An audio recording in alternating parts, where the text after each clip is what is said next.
I was recently interviewed by PBS Kids to do an article about back-to-school anxiety, and I thought I would follow it up with some information for you as parents on my YouTube channel. Today, I want to share what is the anxiety that we are all feeling in the anticipation of the return to school.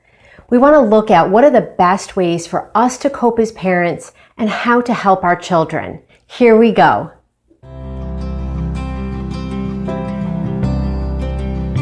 My name is Kathryn Gardner. I am a mom and a therapist that specializes in working with moms and moms-to-be.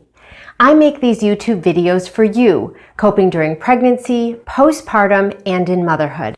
I'm so glad that you're here with me. Please subscribe to my channel. I load videos every Friday for moms and moms-to-be so that you have coping tools and ways to manage through your stress and ways to improve your self-care. We are anticipating the next few weeks with the beginning of school and wondering what is the plan. Some districts have already made a decision. Some districts are saying that they will get back to us very shortly. But we're wondering, is it going to be a hybrid model? Is it going to be e-learning? Are some families going to select e-learning only for the first or second quarter or trimester? Some families are going homeschooling, being able to have more independence with their school plans. No matter what the plan is going to be, all of us are aware, because we went through this in the spring of 2020, that whatever the plan is now, it certainly can change in the next few weeks again. This leaves us with anxiety. Anxiety is the brain and body's reaction to this kind of uncertainty, unknowns. We fill in the blank with worst case scenarios, how difficult it's going to be to handle all of this. And all that does is bring up fear, apprehension, and worry.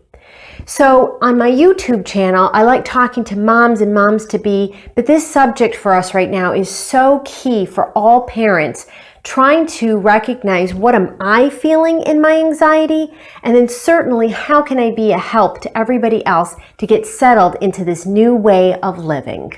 Do you notice that you've been having symptoms of anxiety? Maybe your thought is looping on the last email that you just read from the school. Or you're replaying conversations that you've had with others, and now it's left you with a lot of questions and wishing you had the answers. We like plans, we like organization. Anxious adults, we don't like surprises.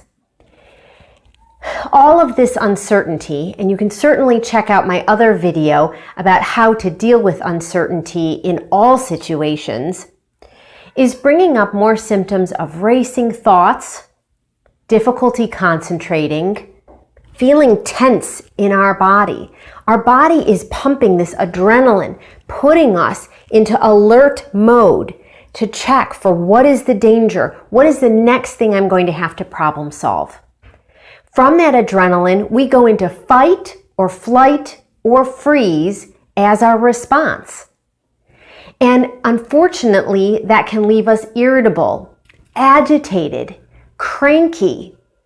It can lead to disrupted sleep because the brain thinks, well, I still need to be alert. I have things to solve. It can also put us into more physical symptoms. Your anxiety may be showing up as stomach knots, headaches, tension throughout. These physical warning signs are indicators to you that we need to put in some coping tools for your anxiety symptoms. The first thing to do is to take a look at what is triggering you. What is your biggest worry? What is your biggest fear? Maybe it's your child's academic progress.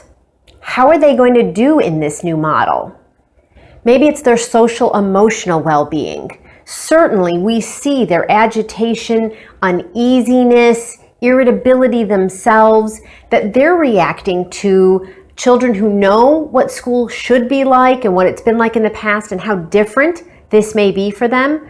Or some of our littles coming up beginning school, and we know what they will be missing out on. We understand how different this new model is going to look for them.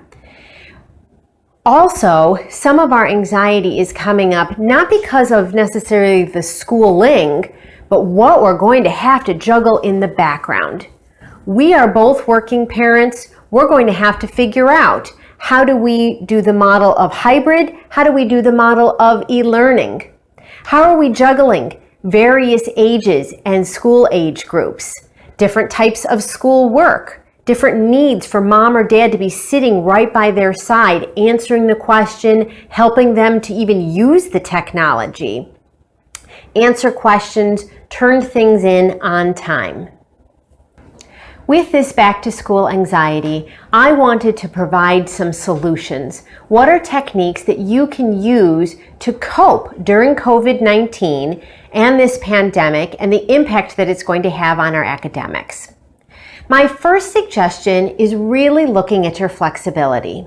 Unfortunately, we can get very stuck as to how it should be when we go back to school. And maybe that's how it's been in years past, or how they're going to adjust to all of these changes and all of these requests on them to distance in the hallways, to not have recess how it used to be, to sit in the classroom away from their peers. These can be challenges for all children and bringing up their own mood swings and anxiety, and they bring that home back to us. Or they're doing e-learning and they get bored with Zoom meetings. It's hard to sit still and just watch a computer or answer questions without their normal workbooks. So as we look at our flexibility is about understanding, am I rigid on those expectations of how it should be? Or can I shift more to some flexibility about how it is? And that's really staying in the here and now as to agreeing and understanding or speaking up when I don't like the way that something is going. Or it may mean relaxing and letting some of this go. But I certainly want to clarify, that doesn't mean that you may like it. So flexibility does not mean that you're in full agreement with what's going on, but you understand that we are going to have to modify and adapt. My second tip for how to deal with back to school anxiety during COVID-19 is to look at what are you thinking. Because you may be sitting and wondering throughout the day, what if this? What if that? Oh, what if this? And our mind can go down an entire path of suggestions of things that haven't even happened yet. Maybe administration has not even announced that yet. But we have to use that stop sign and recognize that's not what we've been told so far. Let's stick to what we do know or what the options may boil down to and recognize they may be changing as time evolves anyway. So stopping all of the what if thinking, fortune telling thinking, catastrophizing thinking, imagining the worst case scenario is going to happen and I'm not able to handle it. To go back and review your facts. I've done this in other videos where I've recognized how to manage stress through cognitive behavioral therapy. Understanding that when you use that stop sign, you are able to acknowledge that your heart versus your head and the logic is driving. It's your heart and your emotions telling you how overwhelming this is going to be, how upsetting this is going to be, and really how difficult this is going to be. So once we step back and acknowledge those feelings, we're able to now go back to the head and take a look at, well, what are the facts that I know? Have I said or heard this right from somebody in authority, administration, the school principal, somebody that I know has the facts of what's going on? I'm not filling in the blanks. Which leads me right to number 3. Decrease your time on social media and with other families that are spinning in their anxiety and feeding you perhaps misinformation. Some of that can alarm us and alert us into getting more emotionally upset when that's not necessary. Number 4 is really to look at your communication skills. This is a time of really being direct and open about your thoughts and your feelings. First, it starts in our home, making sure as a family we are talking openly, asking our children questions, as the parents talking directly about what this may require or sacrifices we may have to make in adjusting, or talking to our bosses and workplace about what is coming up and what we anticipate. Communicating openly and directly with the children that we know this is going to be new and different, but we are right here with them. We are working together as a family, and we will do the very best that we can every day to problem solve and handle this new stress.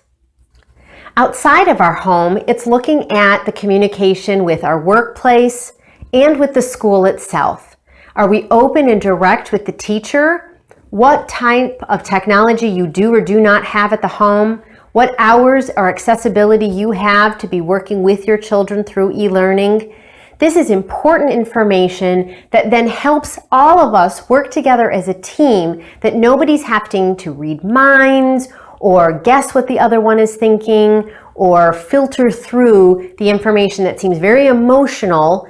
Instead, let's look at how can we speak directly about what it is that we need and how we can handle the situations.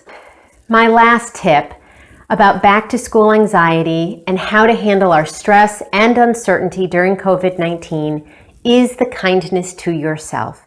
You've heard this in some of my other videos, and please subscribe to my channel. Every Friday I load a new video for moms and moms-to-be for you to be able to have more coping tools and utilize self-care habits for yourself. That last tip is about kindness to yourself and recognizing that we are doing the best that we can. I always suggest to lean into your feelings, recognizing that this is stressful and difficult. It's not easy to handle something with such uncertainty up ahead, so many unknowns, so many ways we're going to fill in the blank.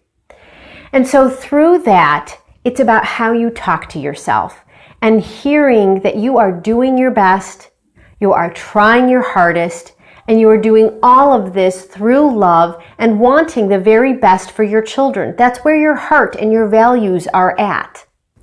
So this may be disappointing, and it may be frustrating that it's not the way that you want it to be or the way that you like it to be, but that too is important to acknowledge to yourself and recognize that this is an emotional time, and it will be important for you to implement more self-care. Check out my video about how to de-stress. I have 1 minute a piece for each of these types of self-care tools. That might be a thing to try in these upcoming weeks. So as we look ahead at the back to school plans, I know you're anxious. I know that it is increasing all of your anxiety symptoms, worrying about how you're going to juggle this, how your child is going to handle this, and how you're going to do with this. I hope that these tips were helpful for you today during the stress and anxiety of COVID-19. My name is Kathryn Gardner. I am a mom, a licensed clinical professional counselor, a certified perinatal mental health specialist, and thank you so much for being here with me today. Please subscribe to my channel, give it a thumbs up, and leave me a comment about what are the things that you're most anxious about for school so that we can all help each other to get through this. Today, take care of yourself.